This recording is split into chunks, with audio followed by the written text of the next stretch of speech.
Eso es bueno, aunque todavía hay muchos que no despegan. Están en la pista de despegue, pero no despegan todavía. Están ahí. Les cuesta trabajo, bendito el Señor.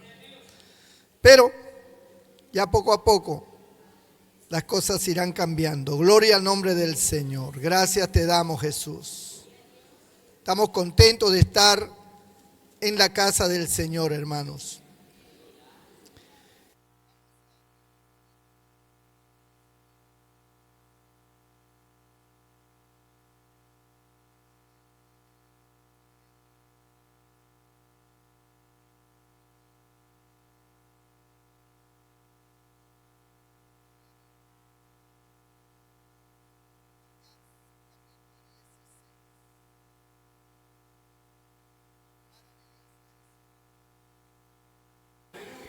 Gloria a Dios. ¿Ustedes me escuchan bien? ¿Sí? ¿Todos me escuchan bien? Entonces el que está mal soy yo. Yo no me escucho bien. Gloria a Jesús.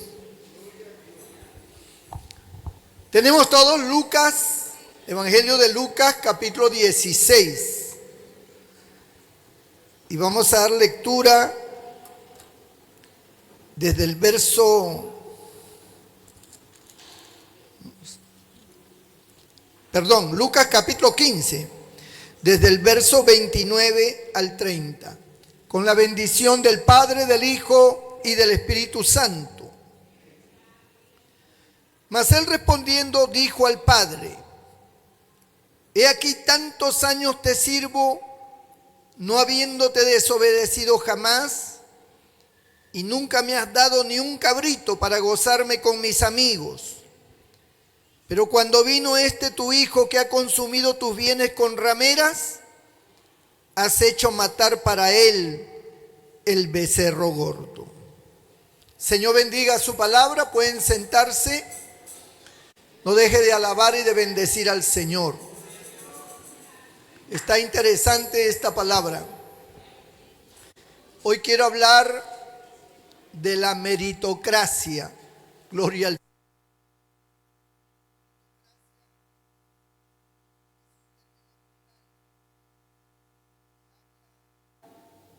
De un gobierno que favorece, garantiza y respalda a toda sociedad, incluido empresas, con la finalidad de que por mérito propio alcancen niveles de ganancia y niveles de buena sociedad.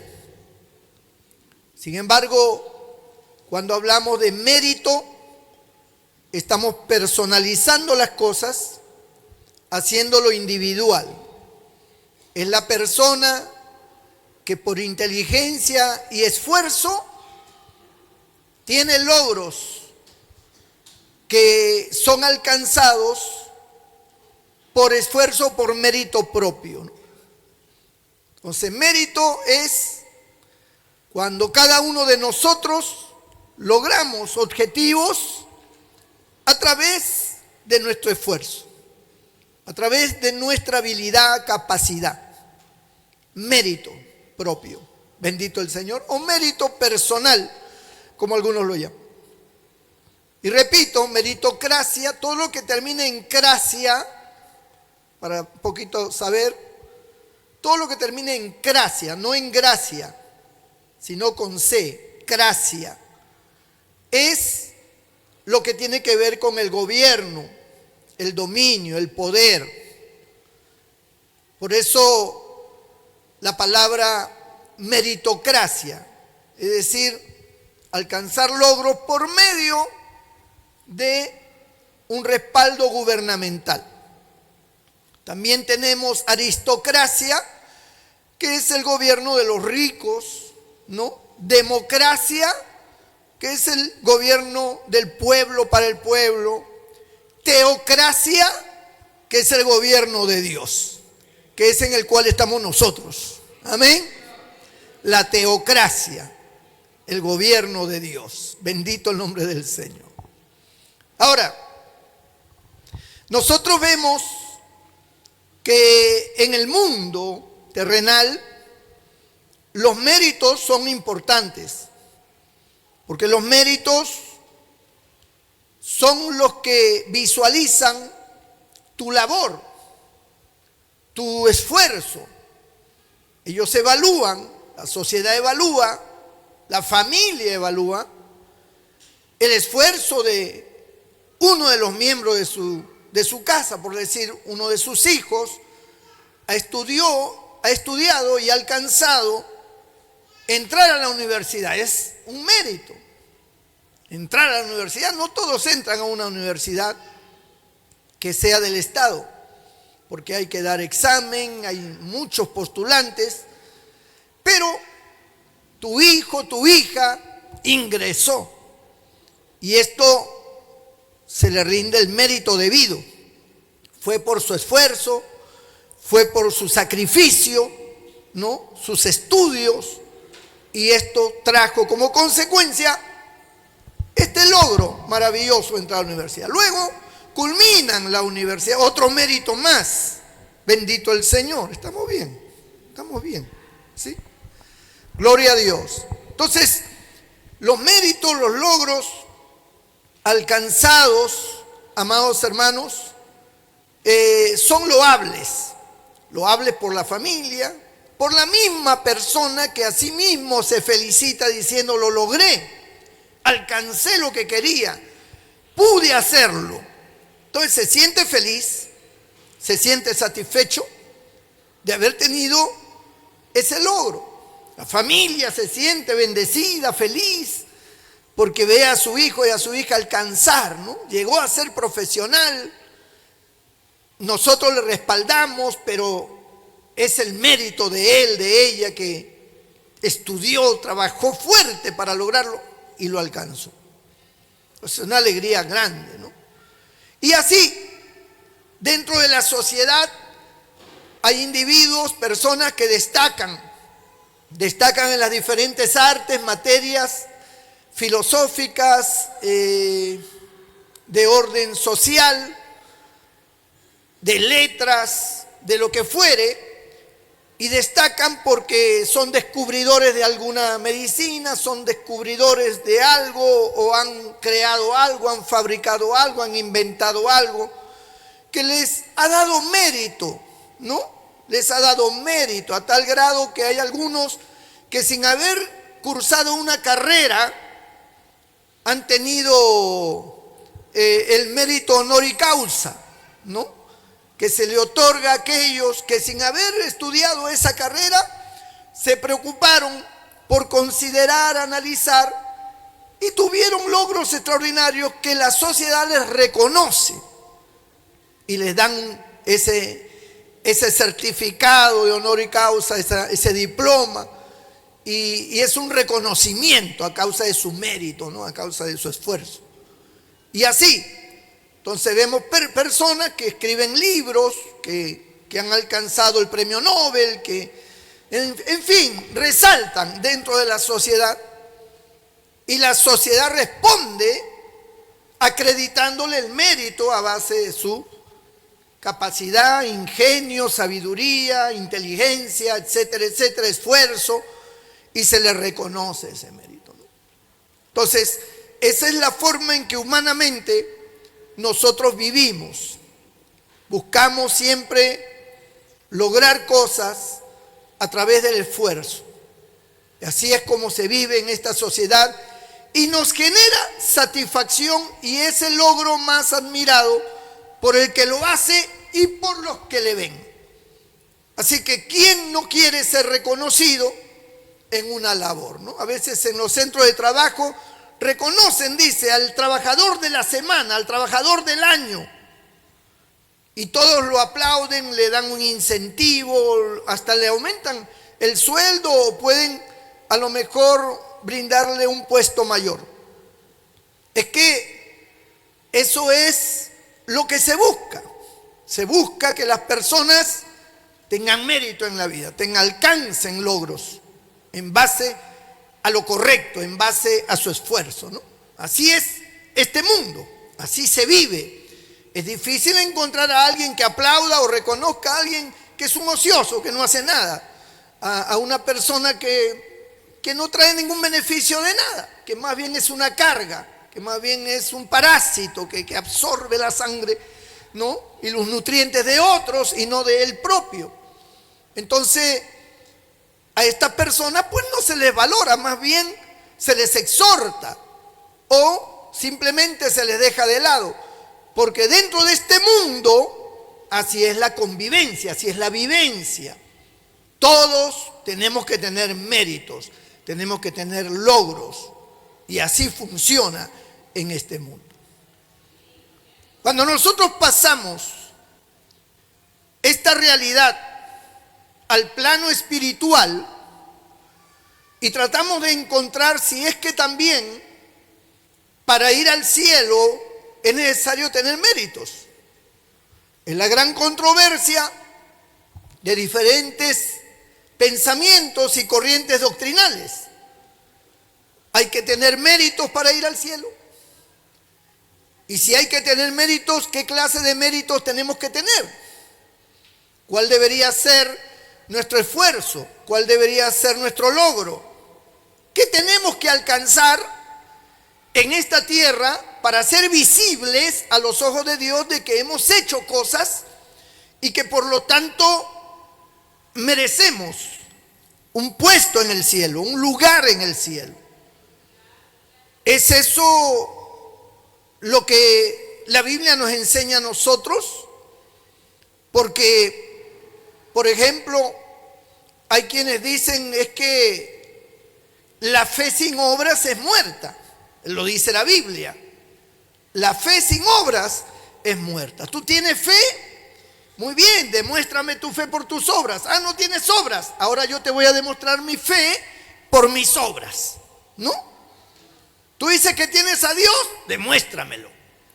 Yo te voy a demostrar por mis obras que tengo a Dios. Es lo que dice el apóstol Santiago. A raíz de esto, se concluye de que entonces quiere decir que sí tiene que haber méritos, que sí tiene que haber obras, que sí tiene que haber responsabilidades para alcanzar el cielo. El problema es ¿hasta dónde repercute esto para alcanzar el cielo? Porque por otro lado, entendemos que no es por obras para que nadie se gloríe, que la salvación, la entrada al reino de los cielos no es por obras. Entonces, ¿cómo es el asunto? Porque me siento confundido. Santiago dice una cosa, el apóstol Pablo dice otra cosa en Efesios capítulo 2, él dice que esta salvación, esta gracia de Dios es gratuita, es algo que nos da sin que nosotros hagamos nada. Y que por lo tanto al cielo nadie va a ir por medio de sus obras, ni aún después de ser salvo. Ni aún después de ser salvo, porque no vas a entrar al cielo. Bueno, ya fuiste salvo, ahora voy a entrar al cielo siempre y cuando yo guarde ordenanzas, normas y leyes. Entonces, al toque nos salimos de la gracia y entramos a los méritos propios. Entonces alcanzamos la salvación ya no por la gracia, sino por las obras. Mientras que Santiago dice que yo te voy a demostrar mi fe por medio de mis obras. Santiago no está diciendo que vamos a entrar al cielo por obra, está diciendo que te voy a demostrar mi fe por medio de las obras. En la Biblia encontramos, por ejemplo, dos parábolas diferentes totalmente. Una nos habla de los talentos, ¿no? Los talentos donde el Señor le da a uno 5 talentos, al otro le da 2 talentos y al otro le da 1 talento, ¿no? Cuando vuelve el Señor a la casa, el que le había recibido los 5 talentos le dice: Señor, 5 talentos me diste, aquí están, y he ganado 5 talentos más. La respuesta del amo es: muy bien, mi buen siervo y fiel, en lo poco fuiste fiel, en lo mucho te pondré, entra en el gozo de tu Señor, ¿no? Aquí estamos viendo claramente una actitud de obras, de mérito. Este hombre multiplicó el dinero lo duplicó el dinero que el hombre le había dado, 5 denarios o 5 monedas de oro, y él la multiplicó 5 veces más. Entonces, viene el otro que había recibido 2 denarios de acuerdo a su capacidad y le dice lo mismo, ¿no? 2 denarios me diste o 2 monedas me diste y yo lo he multiplicado 2 monedas más. Aquí está lo tuyo y aquí hay 2 monedas más. Muy bien, buen siervo y fiel, le llama, ¿no? Siervo fiel, entra en el gozo del Señor, porque en lo poco fuiste fiel, en lo mucho te pondré.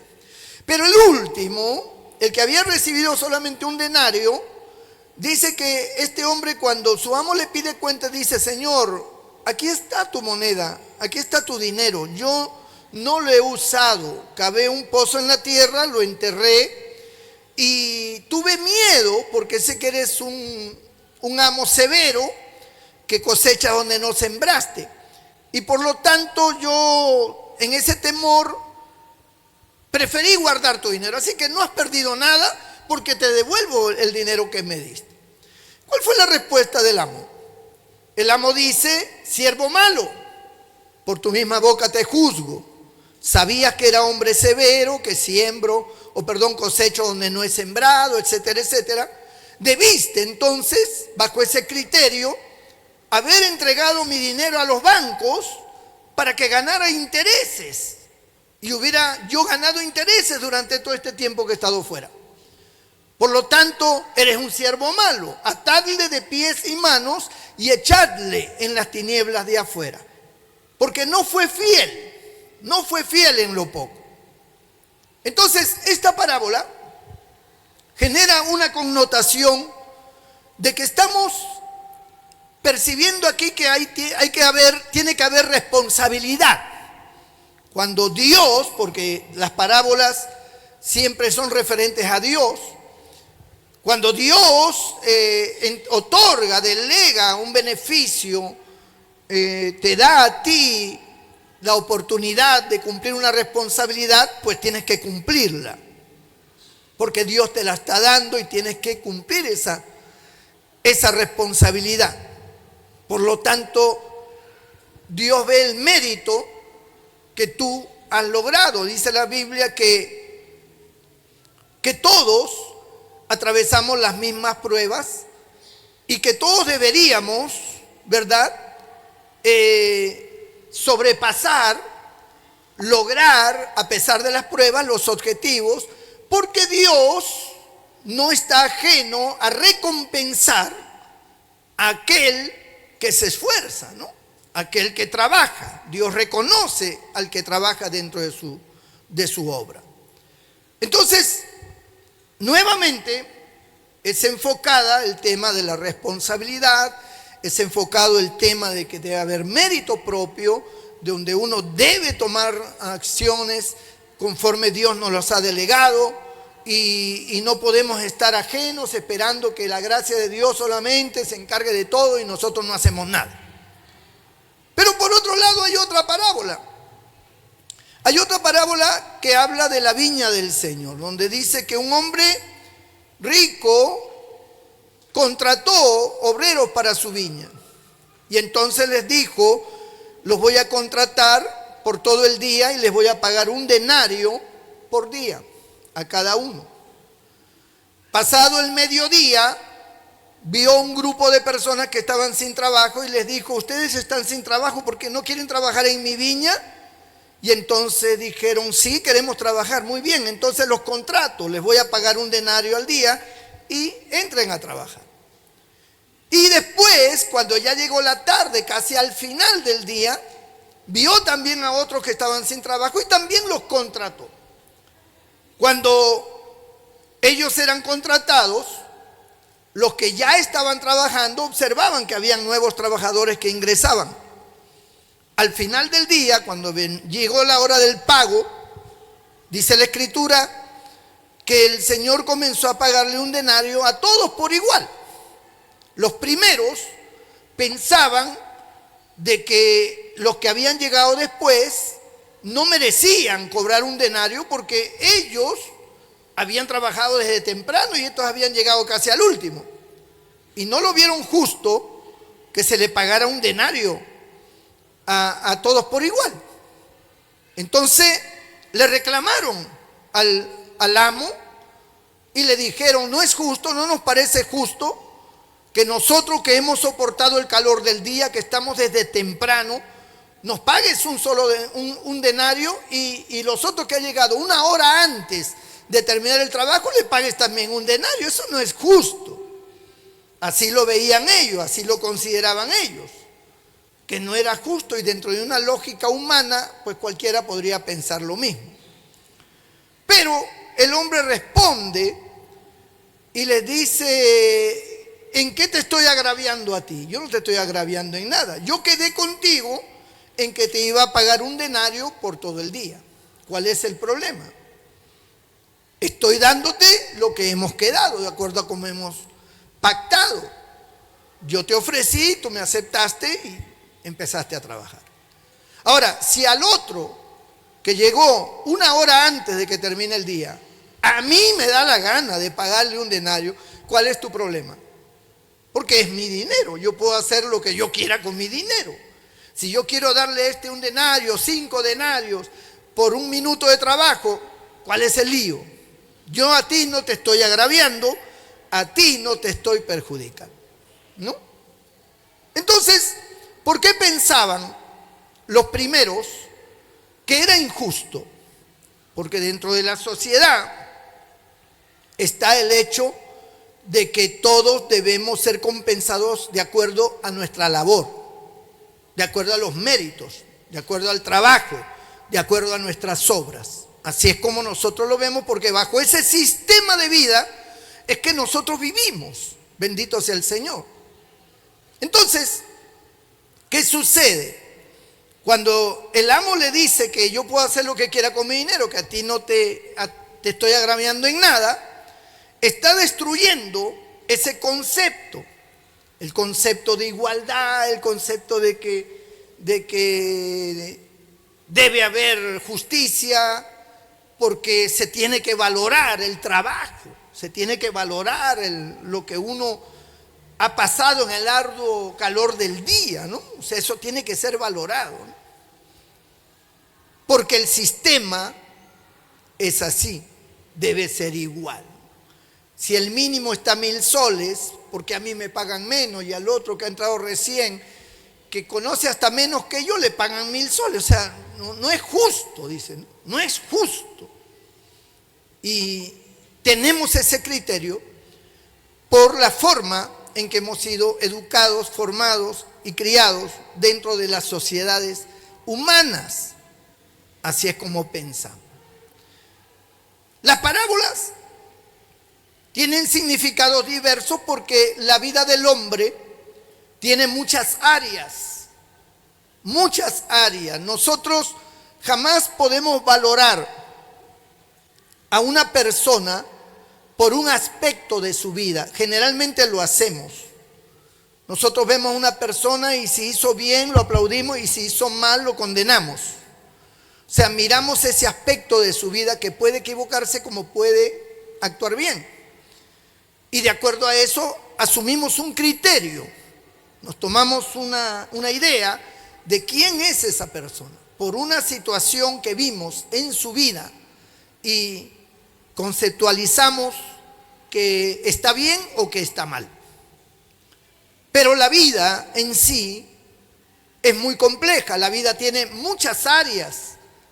La vida tiene muchos sectores donde son diferentes uno del otro. Está el campo de los sentimientos, que es muy aparte al campo de la doctrina o de las emociones, o que está en el campo laboral. Son cosas diferentes, ¿no? No podemos mezclar una cosa con la otra.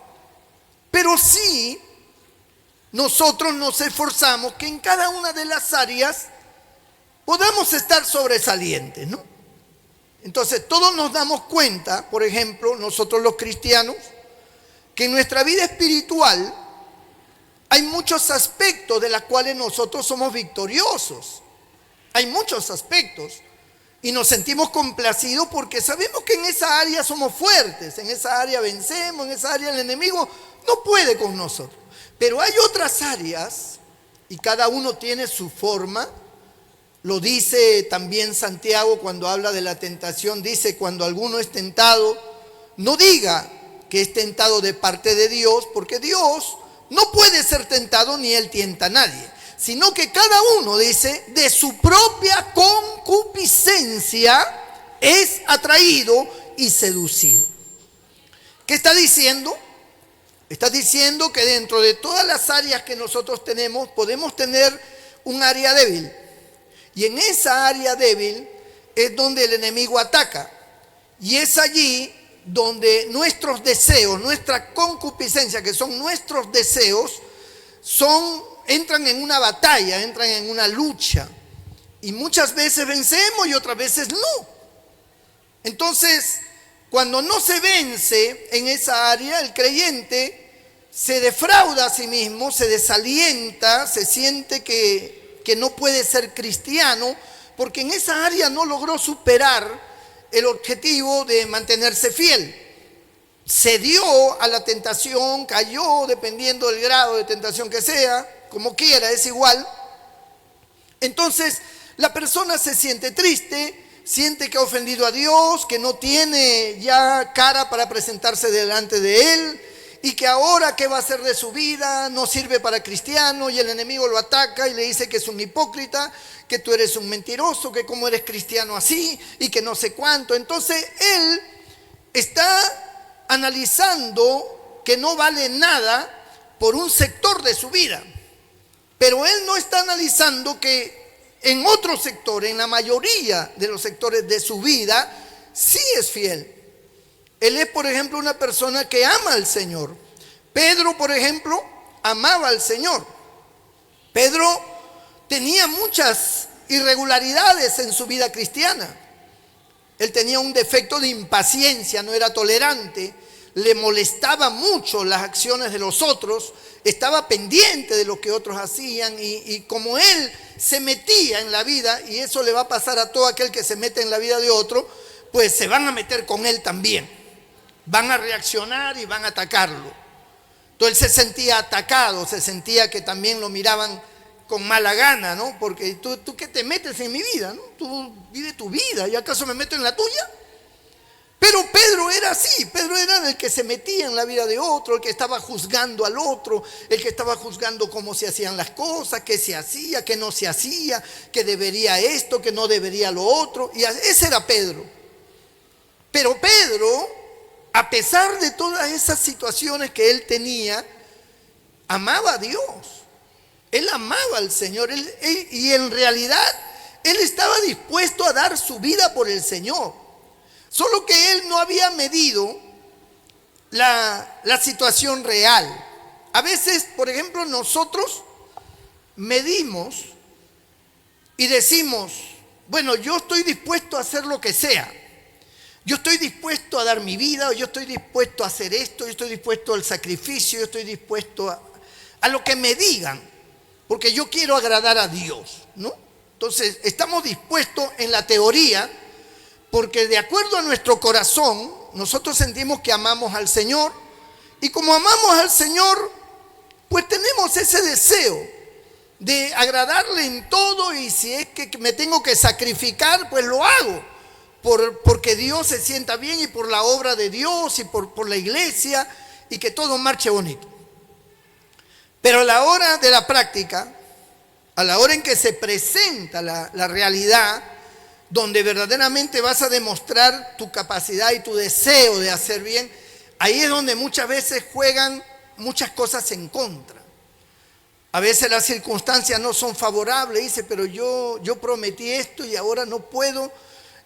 Yo quise esto, pero me he dado cuenta que me es muy difícil, muy complicado, porque ahora yo tendría que dejar esto de acá para hacer acá, y comienzas a sacar números y a sacar cuentas, y al final te das cuenta que no tienes la capacidad. Por ejemplo, Pedro nunca pensó que él pudiera ser un cobarde. Él se creía un hombre muy valiente. Él andaba armado con una espada, él fue el que le voló la oreja a un soldado. Así que Pedro era un hombre arriesgado, osado, valiente, en su capacidad, en su manera de pensar de él mismo. Él se había trazado esa imagen de él mismo, que era un hombre valiente. Por eso él no escatima cuando el Señor pregunta o dice, uno de vosotros me va a entregar. Y Pedro dice, Señor, ¿tú ves a estos? Señalando a los demás discípulos. Cualquiera de ellos te puede entregar, pero yo jamás te entregaría. O sea, arrogante, el Pedro arrogante, ¿no? Soberbio. Tú ves a estos, ¿no? O sea, estos son unos mediocres, cualquiera de ellos te va a fallar, pero yo no, porque yo soy un hombre de convicciones, soy una persona que entiendo perfectamente, tú mismo me lo dijiste, bienaventurado eres Simón, hijo de Jonás, porque no te lo reveló carne ni sangre, sino mi Padre que está en los cielos. Entonces, si tú me dices eso, es porque realmente tengo ese mérito, es porque yo soy así, ya ves, tú me felicitaste. Así que estos, cualquiera te puede entregar menos yo. Y la respuesta del Señor, ¿cuál fue? Dice, Pedro, antes que el gallo cante, tú me habrás negado 3 veces. Y él seguía asegurando que no, y que no, y que no. Hasta que llegó el momento. Y cuando llegó el momento y una viejita dice, ese es el que... Entonces Pedro dijo, no, yo no lo conozco. Yo no sé quién será ese. ¿Y qué haces acá? No, yo estoy acá porque me estoy calentando del frío, pero yo no tengo nada que ver con él. Otro dice, tú eres uno de ellos porque yo te vi con él. Él dice, estás mintiendo, yo en ningún momento he estado con él. Y para que le pudieran creer, maldijo al Señor. Así lo dice la Escritura. Él comenzó a maldecir a Jesús, porque era la única forma en que le pudieran creer. Porque ningún creyente, ningún discípulo iba a maldecir a su maestro. Él lo hizo. Maldijo a Jesús. Y lo negaba, y lo negaba, y lo negaba. Y por 3 veces. ¿Y qué pasa? Cuando él termina de negarlo, canta el gallo. Canta el gallo y él se da cuenta de lo que ha hecho. Ahí donde él entiende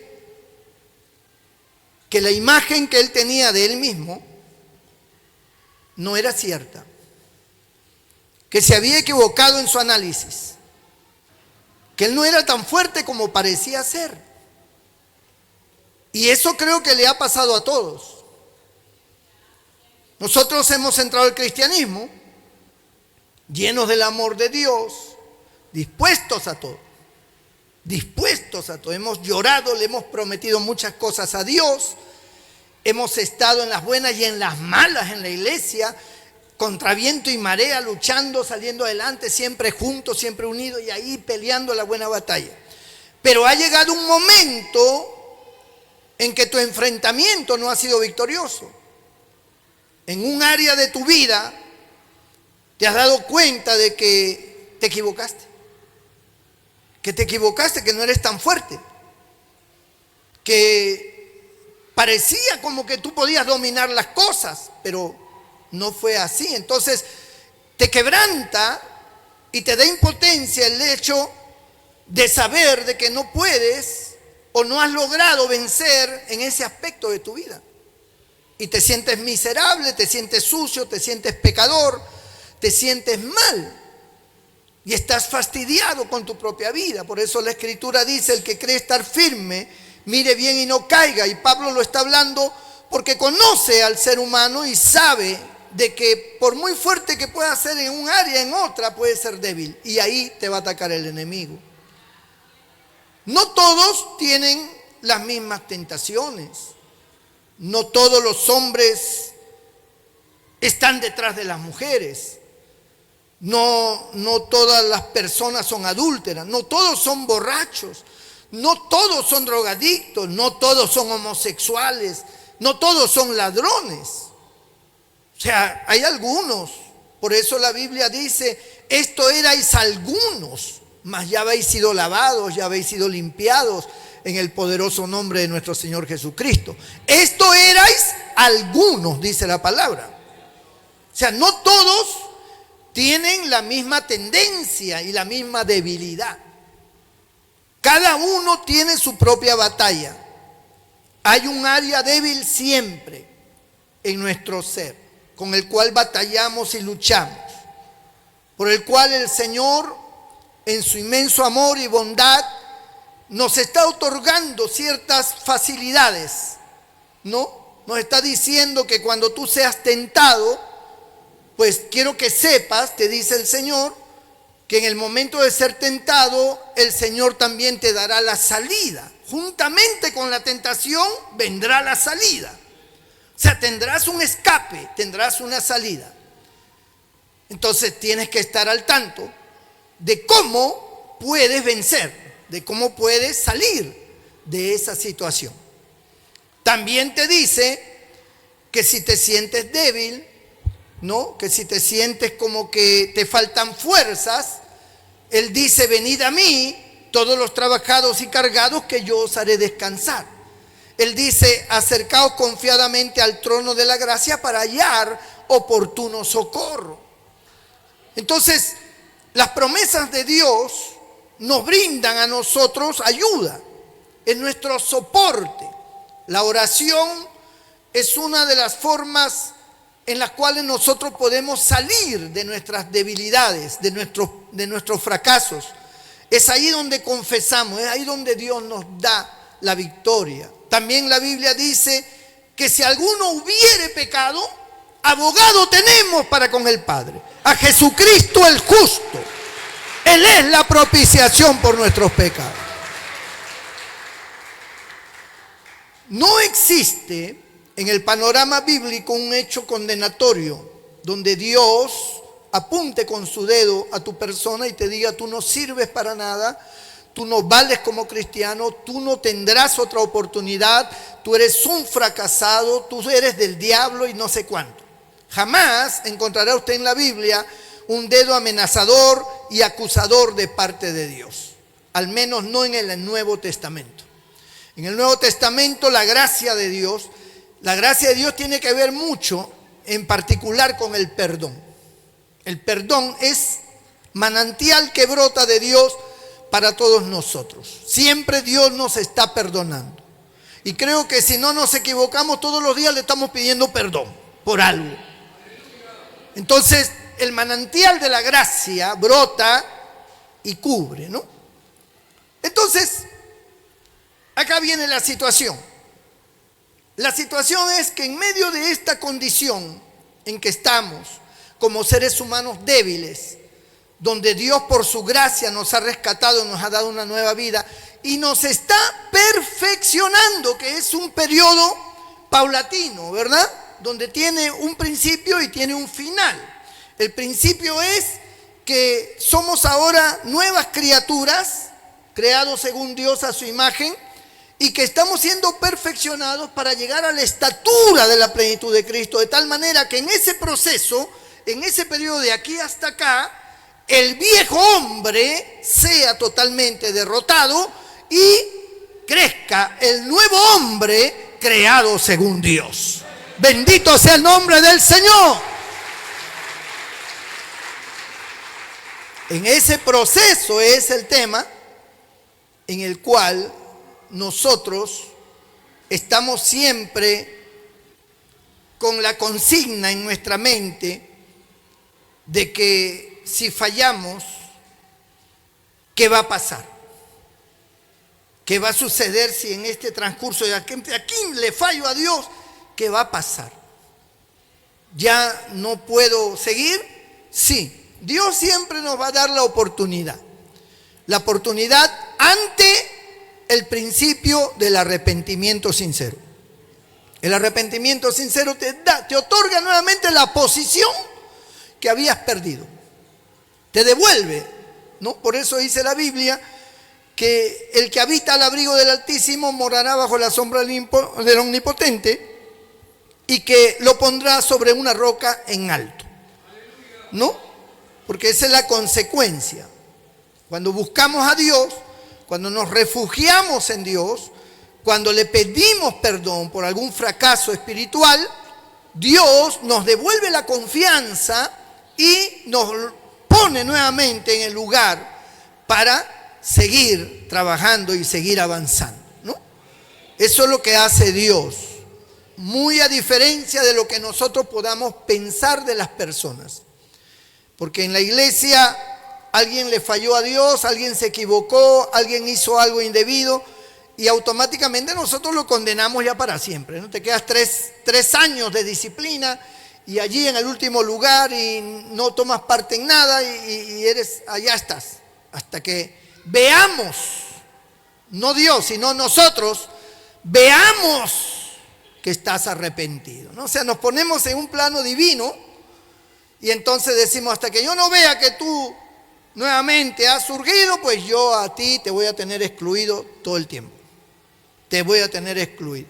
Pero no es eso lo que encontramos en las Escrituras. Gracias a Dios que no. Porque Dios no hace eso. Pedro lo negó. Pero cuando el Señor resucita de entre los muertos, porque no había opción de hablar con Pedro, él estaba en la Vía Crucis, él estaba camino al Calvario, camino a ser crucificado. ¿Qué tiempo tenía el Señor de arreglar cuentas con Pedro? No había en ese momento las circunstancias adecuadas para arreglar cosas. Pero cuando el Señor muere y resucita y se aparece a las mujeres, le dice a las mujeres, díganle a los discípulos que los quiero ver en Galilea. Y también a Pedro, quiero que Pedro esté presente allí en Galilea. Bendito sea el nombre del Señor. Gloria a Dios. Cuando Pedro escucha eso, definitivamente pues es para él algo inquietante, porque en Pedro, como en cualquiera de nosotros, surge la interrogante y la expectativa, ¿no? ¿Para qué quiere que esté yo? De repente me va a decir mi vida, me va a decir mis 4 verdades, me va a votar, ¿qué me irá a decir, no? De repente me va a perdonar, Entonces, ¿quién puede saber lo que Dios está pensando, hermano? Cuando usted le falla a Dios en algún punto de su vida, usted no sabe realmente qué pensamiento tiene Dios para usted.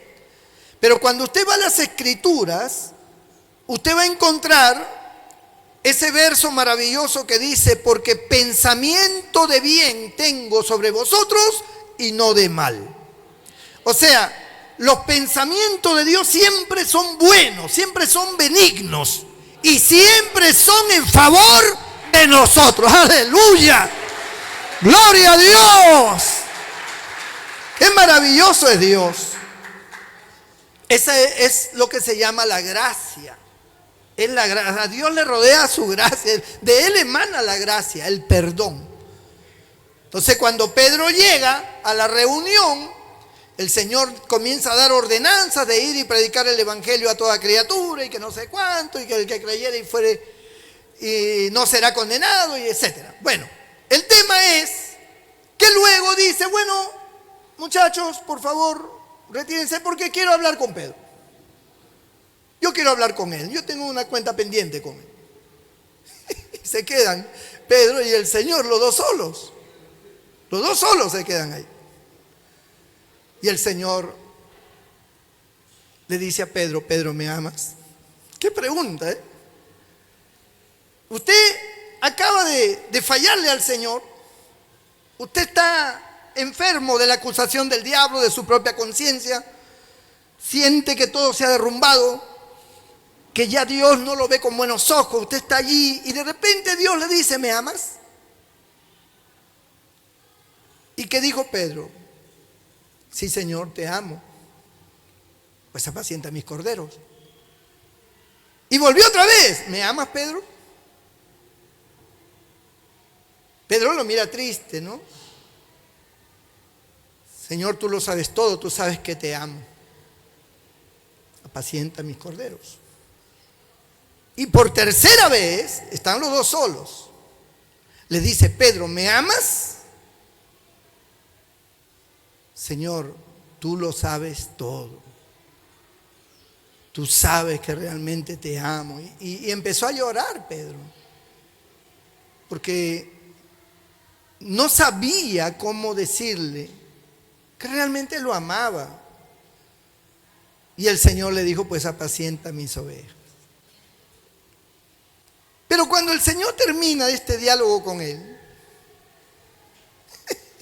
aparece otra vez la naturaleza de Pedrito, porque ve que Juan se asoma por ahí. Y cuando Pedro ve a Juan, le dice al Señor, Señor, porque ahora ya Pedro ya está perdonado. Ya está perdonado, el hombre otra vez volvió a ser el Pedro. Dice, Señor, ¿y qué de este? ¿Y qué de este? Y el Señor lo mira a Pedro como diciendo, caramba, te acabo de perdonar y ya empiezas con tus cosas con los hermanos. ¿A ti qué te importa de este? Si yo quiero que él quede hasta que yo vuelva, ¿a ti qué? Sígueme tú. Ya el Señor estaba molesto. Y ahí termina la plática con Pedro. La naturaleza de Pedro. Pero no solamente de Pedro. Su naturaleza, hermana, su naturaleza, mi naturaleza, está allí. Está el viejo hombre todavía, la vieja mujer. Usted es joven, pero tiene una vieja mujer adentro, una bruja, un brujo que está allí. Y entonces usted tiene muchos problemas con él, con esa naturaleza vieja. Tiene problemas, tiene situaciones diarias. Todos los días tiene que enfrentar contra su carne, contra su manera de pensar, contra lo que otros le hacen, contra su cólera, su temperamento, su carácter, no sé, su intolerancia. A veces le da ganas de abandonar todo, de soltar, ya no quiero saber nada de nada ni de nadie. La frase común de las mujeres fastidiadas, un día me voy a largar de esta casa. Tienen 60 años viviendo ahí, hasta ahora no se larga. Y hace 60 años dijo lo mismo. Entonces, hemos hasta tomado frases amenazantes que manifiestan nuestro fastidio, manifiestan nuestro aburrimiento, nuestra intolerancia, ya no soportamos más. Algunos en las iglesias, en las congregaciones, tienen el mismo problema.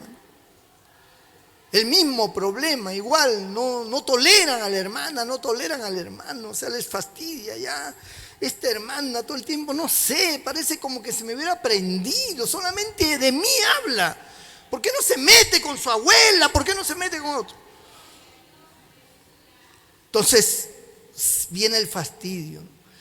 ¿Por qué? Porque el viejo hombre es el ser que está acostumbrado a actuar, que está acostumbrado a reaccionar, a devolver golpe por golpe, a poner en su sitio a todo el mundo, si no le parece.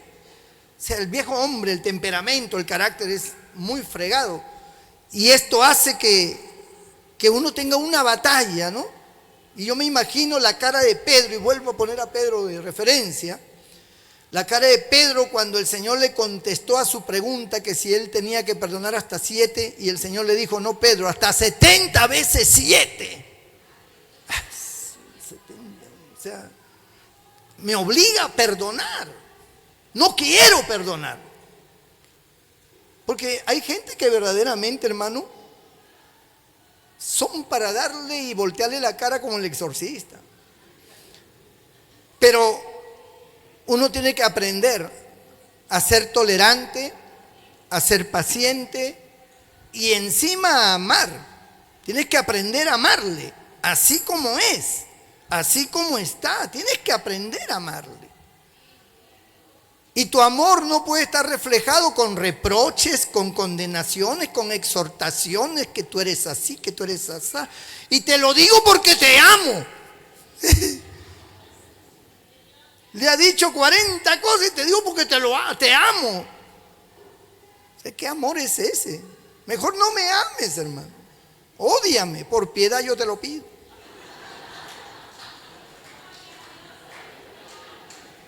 Entonces, esa es la condición nuestra. O sea, seamos sinceros. La condición nuestra, Nuestra condición humana tiene muchos bemoles, es decir, muchas áreas débiles, donde nosotros hemos superado un montón áreas que eran más críticas, ¿no? Hemos abandonado el pecado. Yo les voy a invitar a que esta noche antes de acostarse se lea Primera de Juan. Primera de Juan es un libro que nos condena de plano. Nos condena de plano, hermano. Porque Primera de Juan habla acerca de los hijos de Dios y los hijos del diablo. Y si tú analizas lo que Juan está diciendo con tu vida, tú te asemejas más a ser un hijo del diablo. Lo que pasa es que usted nunca lo ha leído, pero léalo. Y usted va a darse cuenta que lo que Juan dice, ese Juan amoroso, lleno de ternura, ese viejito cariñoso, te desbarata en un 2x3. Te dice que eres hijo del diablo así de frente. Y no te da opción. No te da opción. Entonces, nosotros analizamos, incluso nos habla de la doctrina. ¿Por qué no leemos unos versos? A ver. Primera de Juan, bendito el nombre del Señor, para tener más o menos una idea. Capítulo 3, vamos a leer unos versos, para que veamos nuestra condición. Verso 10 dice: en esto se manifiestan los hijos de Dios y los hijos del diablo. A ver, ¿en qué? Todo aquel que no hace justicia y que no ama a su hermano, no es de Dios. ¡Ay, ay, ay! No me diga que usted los ama a todos, hermano. Hace un momento acabo de decir que hay algunos que son una espina, una piedra en el zapato. Hay algunos que usted no saluda, porque usted es un hijo del diablo. ¿Pero cómo, pastor? Lo dice la Biblia, no lo digo yo. Todo aquel que no hace justicia y que no ama a su hermano, no es de Dios. Porque este es el mensaje que habéis oído desde el principio, que nos amemos unos a otros. Así que esa es la base. Verso 14. Nosotros sabemos que hemos pasado de muerte a vida, ¿no? Que hemos nacido de nuevo. En que amamos a los hermanos, en eso lo sabemos. El que no ama a su hermano permanece en muerte. Todo aquel que aborrece a su hermano es homicida. Y sabéis que ningún homicida tiene vida eterna permanente en él. En esto hemos conocido el amor, en que Él puso su vida por nosotros. También nosotros debemos poner nuestra vida por los hermanos. ¿Usted pondría su vida por ese sinvergüenza que está al lado suyo? No lo hace.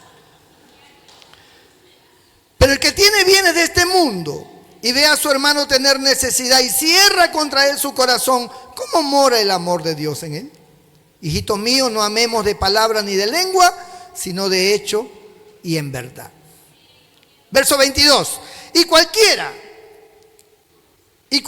cosa que pidiéramos la recibiremos de Él, porque guardamos sus mandamientos. Ojo con esto, ¿eh? Porque guardamos sus mandamientos. Ah, caray. ¿Y cuáles son? ¿En qué consisten esos mandamientos? Porque no es la ley. La ley fue abrogada. ¿Guardamos sus mandamientos? A ver, sigamos leyendo. Porque guardamos sus mandamientos y hacemos las cosas que son agradables delante de Él. Otra vez mandamientos. Y este es su mandamiento. Aquí está. A ver, ¿cuál es su mandamiento insigne, bandera, la base de todo? Y este es su mandamiento: que creamos en el nombre de su Hijo Jesucristo y nos amemos unos a otros como nos lo ha mandado. Ese es el mandamiento estrella. Teniendo ese mandamiento cumplido, todos los demás están cumplidos prácticamente. todos los demás, porque la mayoría, el 90% de los pecados que cometemos es contra nuestro prójimo. Y el 10% es contra Dios. Cuando nos rebelamos porque lo creemos injusto, porque creemos que Dios no es real, cosas que atañen a Dios directamente. Pero todo lo demás es con el prójimo. El adulterio es con el prójimo, la fornicación, la mentira, el robo, el hurto, el engaño, la estafa, el asesinato, la injusticia, todo es con el prójimo. Entonces, cuando tú amas a tu prójimo, ¿qué daño le vas a hacer? ¿Cuál de estos daños le vas a hacer si tú lo amas? Tú lo amas, ¿qué daño le vas a hacer? Ahora, porque veo que me están mirando así como que sus pecados, los veo así en sus cabezas, sus pecados. Y entonces usted dice, bueno, la verdad es que yo tengo un problema con alguien y de verdad que yo le he hecho mal. Yo le he hecho mal. Hace poco leíamos que el que no ama a su hermano no es de Dios. Entonces yo tengo años en la iglesia, quiere decir que yo no soy de Dios. Porque yo no amo a fulano de tal, a fulana de tal, no lo amo. Y soy sincero, le aborrezco, no sé, lo veo y me dan ganas de irme de nuevo a mi casa. Me fastidia cuando lo veo. Cuando veo a esa hermanita, me fastidia cuando se ríe, me fastidia lo que dice, me fastidia todo. Cómo se viste, cómo se sienta, qué hace. Me fastidia más cuando lo ponen como diaconisa o presidenta de damas o le dan un cargo. Peor. O sea, le tengo una cosa que... Pero el mandamiento, que es la base del cristianismo, que no es la ley, sino que está basada en dos principios básicos. Creer en Jesucristo, tu Salvador y Señor, y amar a tu prójimo. En el Antiguo Testamento era que la ley en esto se resume: amarás a Dios por encima de todas las cosas y a tu prójimo como a ti mismo. En estas dos cosas se resume toda la ley y los profetas, ¿no? Pero Juan dice ahora, el que haya creído en nuestro Señor Jesucristo. Porque la salvación no tiene otra forma. Tú no puedes amar a Dios si no eres salvo primero. Tú tienes que ser salvo. Y el único que te lleva a la salvación es Cristo. Por eso es que Juan pone a Cristo. Creer que Jesucristo es el Hijo de Dios. Creer en Él para que seas salvo. Y luego tienes que amar. Tienes que amar. Ahora, amar es un proceso, hermano. Es un proceso. Los mismos enamorados lo saben. A usted le atrae un hombre, le atrae una mujer. Usted quiere tener un acercamiento con esa persona, pero usted no puede decir que le ama. A usted le atrae y dice, la amo, no puedo vivir sin él. No, eso es falso.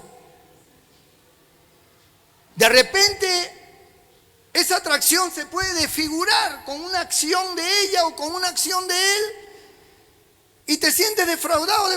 Yo pensé que era otra cosa, yo pensé que... No, este es el mismo patán de los demás. Y toda tu ilusión se viene al tacho de la basura. Pero el que ama no puede. Entonces hay un proceso donde el conocimiento de la persona o de las personas o del grupo que perteneces o el lugar donde vives, donde estás, es un proceso donde tú dices, me gusta, siento felicidad, siento que es más fuerte lo que siento cada vez. Y eso más fuerte me está llevando a la posibilidad de que ya no puedo vivir sin esa persona. Eso es lo que hace que la relación te lleve al matrimonio. Pues ¿de qué otra manera te vas a casar si no sientes que no puedes vivir sin esa persona? Se casan porque sienten que ya no pueden estar separados, que necesitan unirse, que necesitan estar juntos, porque eso es el amor. Eso es el amor. El amor es como un imán. Jala, se pega. Es que ese es el amor. El amor te es agradable ante las personas. Mire, ese es el amor eros. Ahora, el amor filial es igual. El amor filial hace que ames a tu madre cada vez más. Te sientas orgulloso de tu padre. Te sientas orgulloso de tus hijos. Que realmente si un día se muriera mi madre, mi padre, mi hijo, mi hermano, no sé cómo reaccionaría. O sea, porque hay una compenetración. No todos los hermanos en una familia se aman igual. Es más, alguno aborrece a su hermano o a su hermana. Usted puede aborrecer a una hermana, a un hermano, puede que ni siquiera se hable con ellos hace mucho tiempo. Usted no se siente feliz al lado de cada vez que viene él o viene ella a una reunión familiar, usted se va. Si ya llegó ya no, mejor me voy porque no quiero tener problemas, dice. Porque siempre que llegan se encuentran y se enfrentan y entran en discusión. Entonces, se han agarrado una especie de odio entre hermanos. Pero el amor es diferente. Eso es lo que la Biblia enseña. El amor. No me quiero extender mucho acá porque quiero llegar a la meritocracia. No me he olvidado de eso. Todo este paneo, todo este viaje por diferentes áreas de nuestras vidas nos van a llevar a un punto de criterio, un punto bíblico y que sea, por supuesto, agradable a Dios. Nosotros tenemos una realidad. Podemos sentir rechazo por alguien, como podemos sentir amor por alguien. Podemos sentirnos fuertes en muchas áreas de nuestra vida y en algunas áreas de nuestra vida sentirnos débiles. Podemos ser victoriosos en nuestra conducta, en nuestra fe, en nuestro amor a Dios, y podemos fracasar también de la misma manera en algún punto de nuestra vida. Y entonces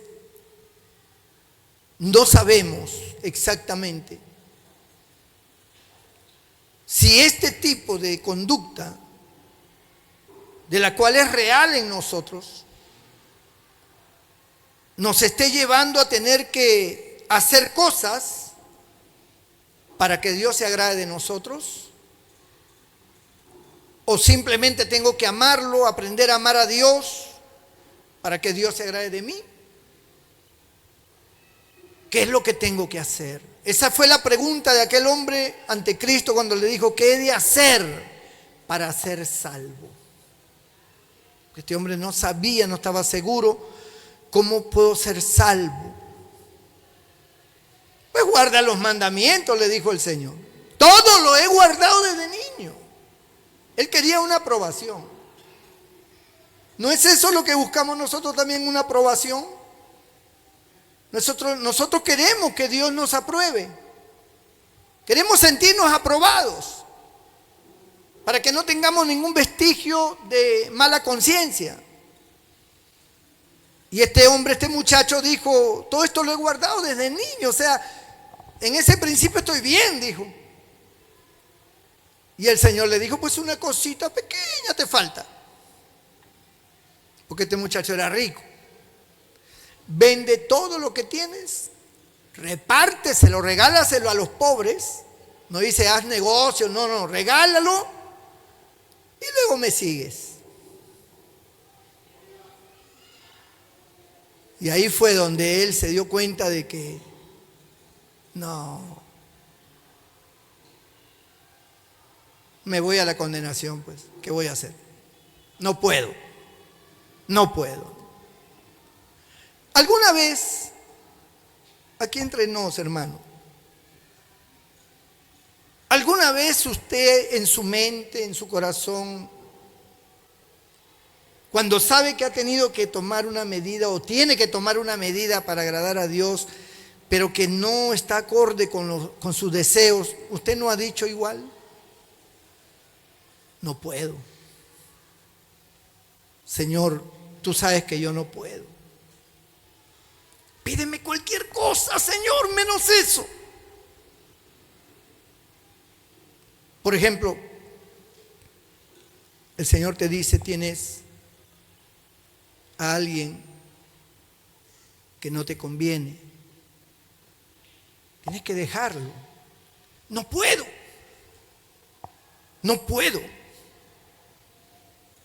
Entonces, ese no puedo es como decir, seguramente me condenaré, pero es que no puedo. No puedo hacerlo. Hay cosas que según nuestro análisis, nuestro corazón, nuestros sentimientos, nuestras conveniencias, nos llevan a decir, no puedo, Señor, lo siento, no puedo soltar esto. Es muy difícil. No puedo.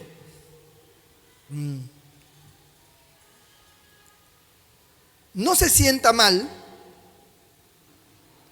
porque muchas veces el no puedo suyo, en realidad sí se puede, solo que la forma en que se lo plantean está muy cerrado.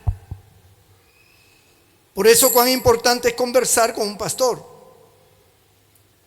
Porque usted puede tener un problema y usted puede decir, no encuentro salida a esto. Y no quiero tomar decisiones porque no puedo.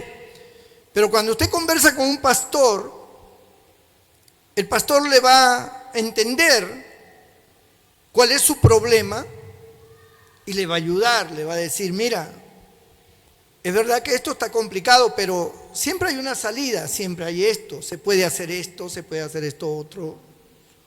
¿Cómo inició todo? ¿Cómo fue la cosa? Todo ese análisis sirve para ordenar nuestros caminos y para tener un consejo sabio.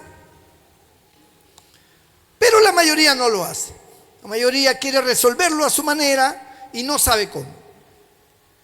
Entonces, amados hermanos, nosotros llegamos a la conclusión de que en nuestra condición humana existen muchas debilidades y fallos, como también existen algunas fortalezas y victorias.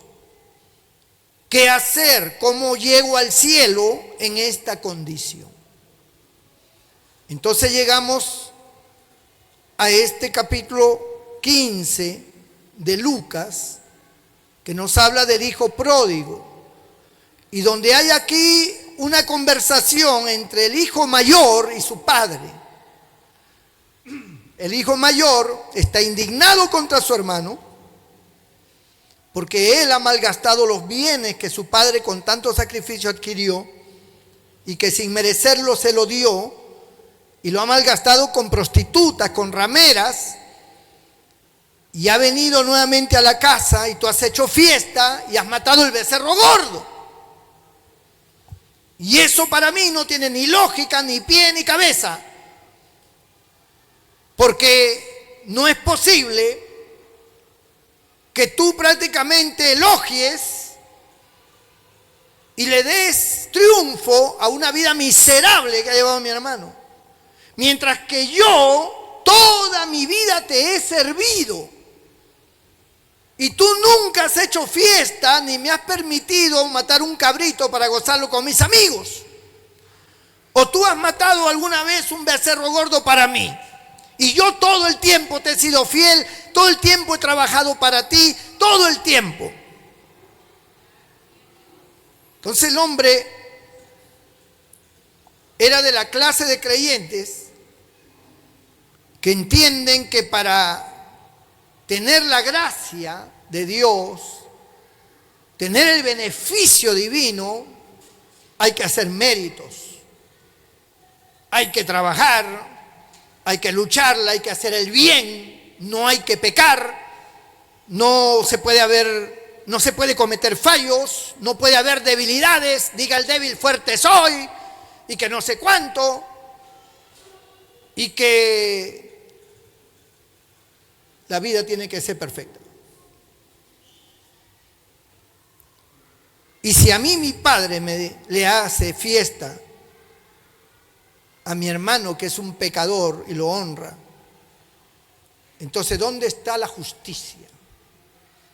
¿Dónde está la igualdad, la equidad? ¿Dónde? No puede ser. Esto es injusto. Yo no tolero eso, porque yo soy de la sana doctrina. Así que yo no tolero ese tipo de actitud. Mi padre está totalmente equivocado. Pero esta parábola representa a Dios.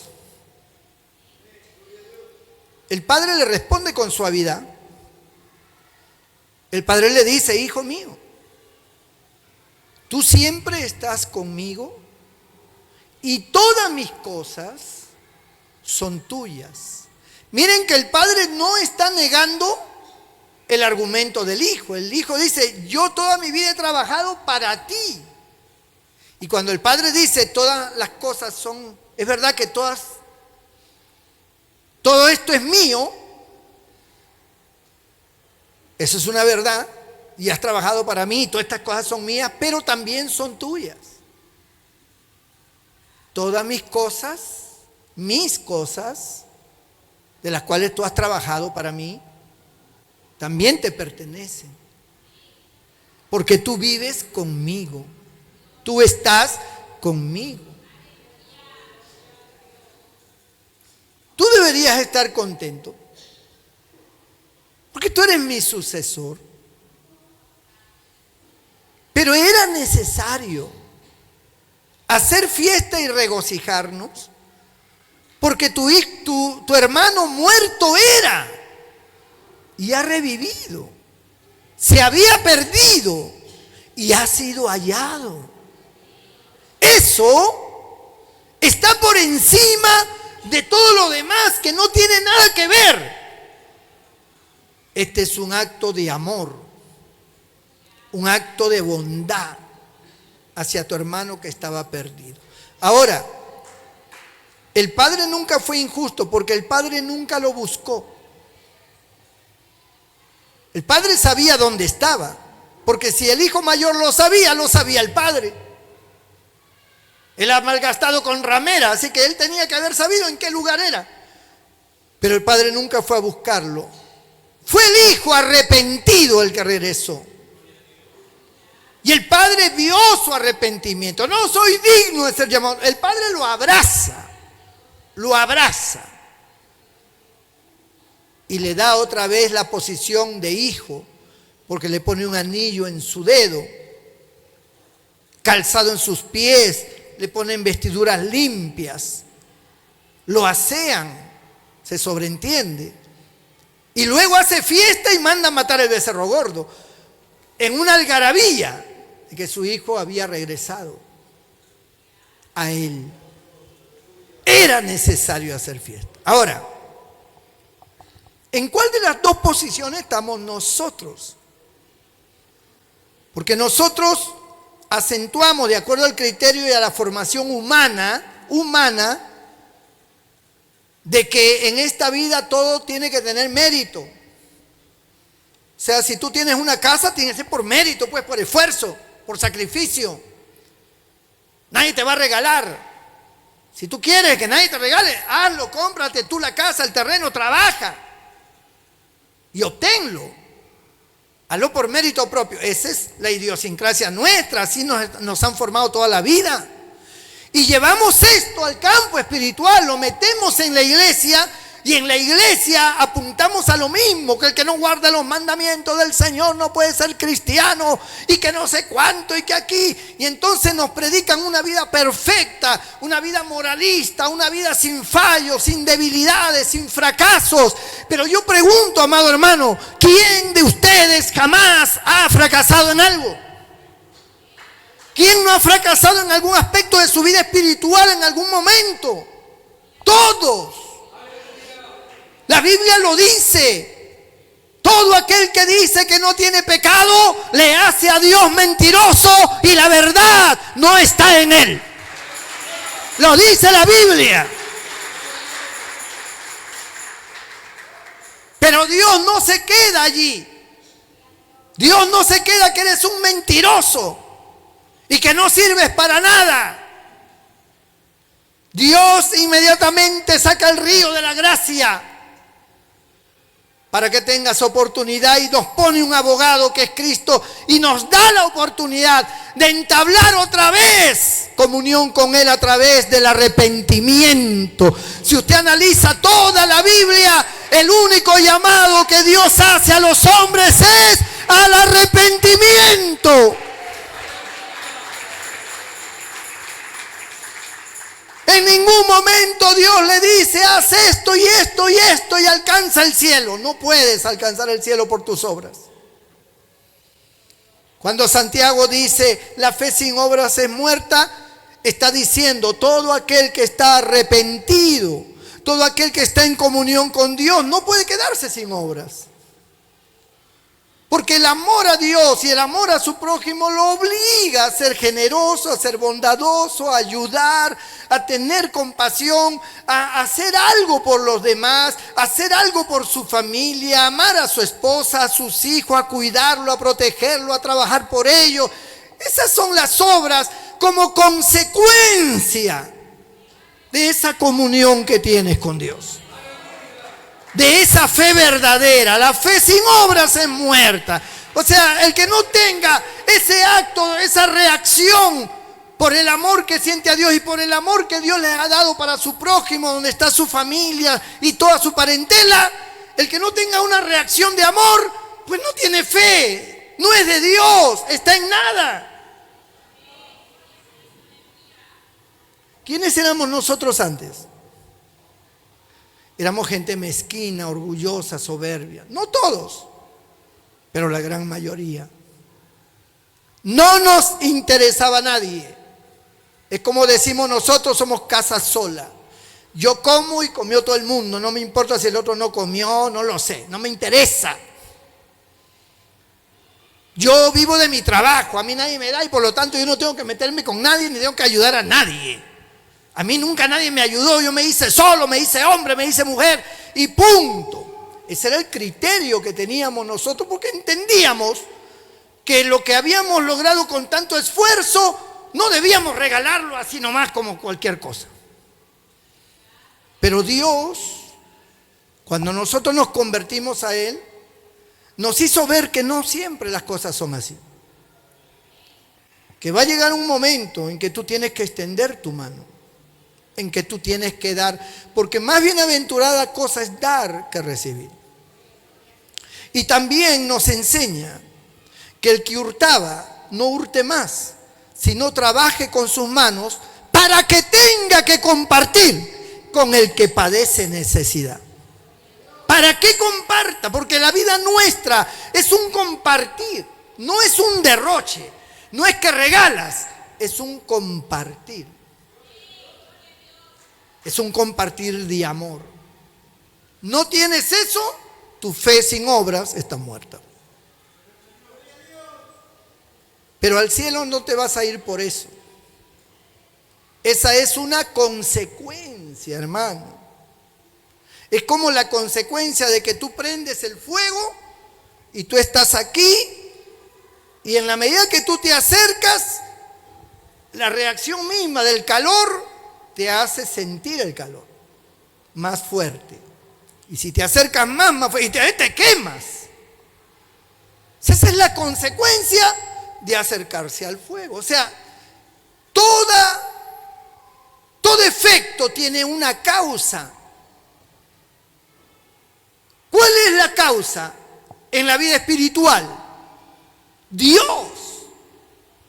Me acerco a Él por medio de nuestro Señor Jesucristo y Dios me llena de su naturaleza y de su amor a tal grado que yo digo, no debí tratar mal así a mi hermano, a mi hermana, a mi hija, a mi esposa, a mi esposo, a mi abuelo. Tengo que ir a conciliarme, y vas y lo abrazas. Entonces, eso es una consecuencia de un efecto de esa causa. Te acercaste a Dios y sientes deseos de perdonar o de pedir perdón, de conciliación, de ayudar. Te vuelves generoso.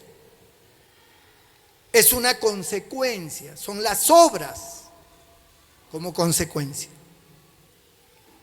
Pero eso no te lleva al cielo. Te lleva al cielo lo que hiciste primero. Reconciliarte con Dios. Arrepentirte, pedirle perdón. Eso es lo que te lleva al cielo. Es gratis, no tienes que hacer nada, solo pedirle perdón. No tienes que hacer ningún sacrificio, no tienes que guardar ningún mandamiento. Solo pedirle perdón. Y su gracia te envuelve y te perdona. Y te hace nueva criatura. Es lo que nos lleva al cielo. Ahora, tú eres un creyente de años, le fallaste a Dios. ¿Qué es lo que tienes que hacer? Lamentarte. Toda tu vida te vas a lamentar. Es que lo que hice no debía hacerlo, pastor. No sé qué me pasó, el diablo se me metió. Y ahora esto, y ahora he perdido mi mujer, he perdido mis hijos, he perdido mi casa, he perdido mi trabajo, porque agarré un dinero que no era mío y ahora estoy preso y que no sé cuánto. ¿Y qué vas a hacer? ¿Vas a seguir así lamentándote? Que no soy cristiano, que soy indigno, que no sirvo, que yo nunca voy a ser cristiano. Vas a estar lamentándote toda la vida y el diablo diciendo, sí, así me gusta, sigue, sigue, a ese ritmo, vamos. Pero Dios te dice, basta ya. Basta de lamentos. Aquí estoy yo soy la fuente de la gracia, del perdón, de la salvación.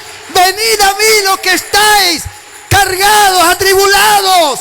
Deje el hombre impío su camino, el hombre inicuo su pensamiento, y vuélvase a Jehová el Dios nuestro, el cual es amplio en perdonar. Y si tus pecados fueren rojos como la grana o como el carmesí, como blanca nieve o como blanca lana quedarán. Arrepentíos y convertíos, hijos de los hombres. Deja de lamentarte.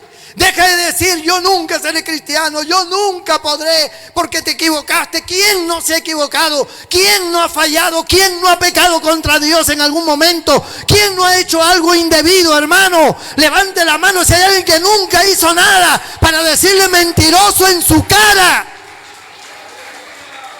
La Biblia dice que todos somos pecadores, pero que aún siendo pecadores, Cristo murió por nosotros. Cristo es la redención de nuestra alma.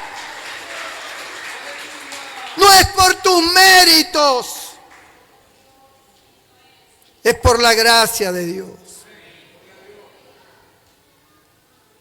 Si yo doy un diezmo, si yo doy una ofrenda, si yo hago algo para la obra de Dios, no es porque estoy haciendo méritos.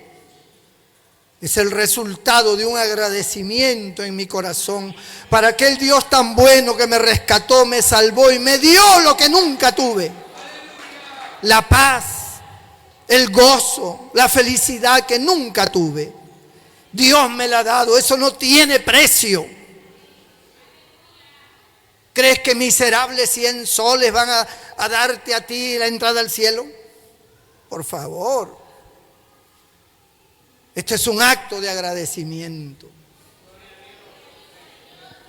Por eso,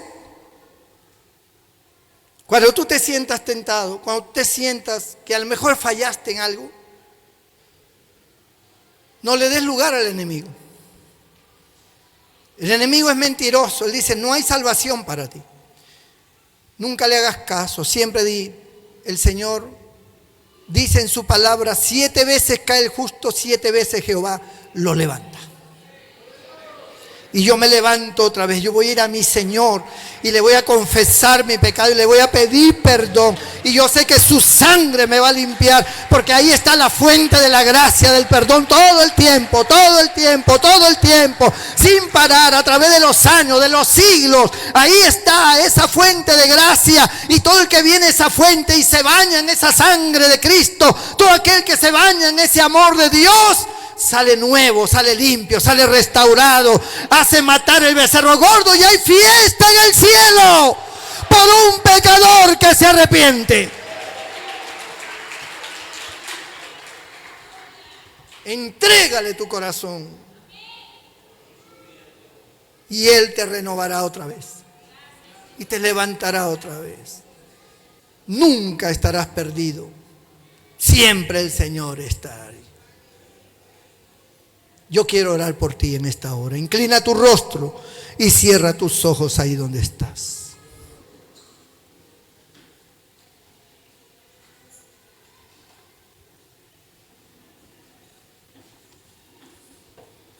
Bendito sea el nombre del Señor.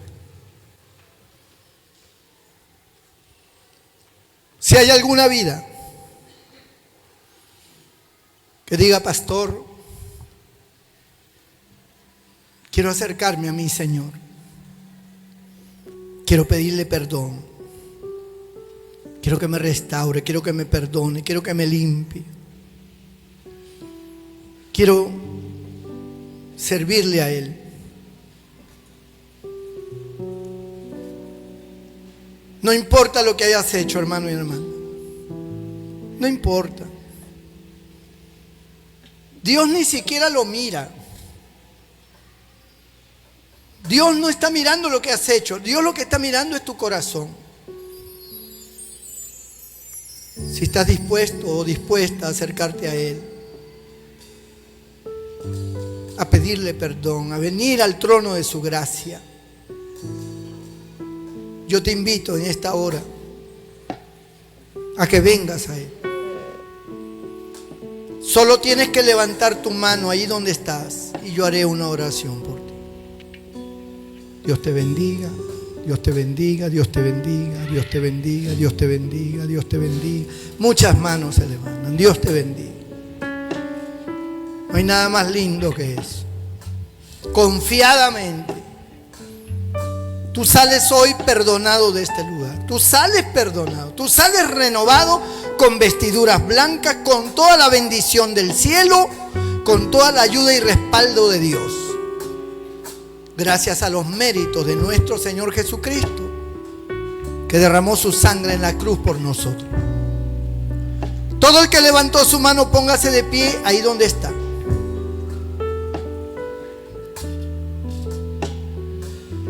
Con toda convicción. Con toda convicción. Cierre sus ojos. Incline su rostro. Si hay alguien más, póngase de pie. Voy a orar por usted, para que usted sea limpio, santificado. Y no venga otra vez con que no puedo, no puedo. Esa es una mentira diabólica. Usted va a salir de aquí con el Señor y va a trabajar por sus debilidades. Dígale al Señor: Señor, perdóname de todos mis pecados, en todo lo que te ofendí, en todo lo mal que hice, que hablé, que pensé, que actué. Perdóname, perdóname, Señor, lo lamento. Yo no quiero ofenderte, yo no quiero hacer mal, yo quiero hacer tu voluntad. Dame la oportunidad una vez más de hacer tu voluntad. Yo quiero estar del lado de la luz, del lado del bien. Yo quiero ser tu hijo, porque tú me recibiste como hijo un día y yo quiero ser tu hijo y permanecer como tu hijo y como tu hija. Sálvame, Señor. Perdóname todos mis pecados. Me arrepiento de todo corazón. Mientras tú se lo dices, toda la iglesia se pone de pie y me ayuda a orar por estas vidas. Vamos a pedir a Dios por estas vidas con todo nuestro corazón. Señor nuestro Dios, nuestro Padre Celestial, gracias por tu palabra. Gracias por cada vida que hoy ha levantado su mano y que se acerca a ti, que se humilla, te pide perdón públicamente. Gracias, Señor, porque esa es la actitud que tú buscas de todos los seres humanos. Tú quieres que todos procedan al arrepentimiento para que ninguno se pierda. Tú quieres bendecir, tú quieres levantar del hoyo, tú quieres sacarlos adelante, y solo pensamientos de bien hay en ti para con todos nosotros. Perdona todo pecado cometido. Que esa sangre preciosa que Cristo derramó en la cruz del Calvario, Señor, limpie de todo pecado a cada una de estas vidas que hoy te piden perdón. Sean limpios sus corazones, sus conciencias, sus almas, su cuerpo, su espíritu. Que tu gracia, Señor, los envuelva. Tu bendición, tu misericordia los rodee. Que tu presencia esté sobre cada uno de ellos, trayendo paz y gozo en su corazón, Señor. Y si alguno estuviera enfermo, si alguno tuviera una dolencia, un mal, toca su cuerpo enfermo. Esas debilidades físicas, sácalas, Señor. Fortalece esas áreas físicas de su cuerpo. Sea el corazón, sea el pulmón, sean los riñones, sea, Dios mío, el aparato digestivo. Señor, sea la hernia en su columna vertebral, en su cervical. Sea, Dios mío, esa migraña que les hace, Dios mío, sufrir con fuertes dolores. Dios mío, toca ese hígado graso y límpialo. Quita esos cálculos renales de la vesícula. Señor, toca esas rodillas, esos huesos. Haz crecer cartílagos allí en esos huesos que le faltan. Toca esas vistas, esos oídos, esa garganta. Señor, toma el control de cada uno de los cuerpos enfermos y sánalos. Declaro sanidad, declaro liberación de toda enfermedad. En el nombre de Jesús te lo pedimos y te damos las gracias. Amén y amén. Gloria a Dios. ¿Cuántos le dan un fuerte aplauso al Señor? Denle un aplauso de gozo, de alegría, de bendición, de agradecimiento a nuestro Padre Celestial en el nombre de nuestro Señor Jesucristo.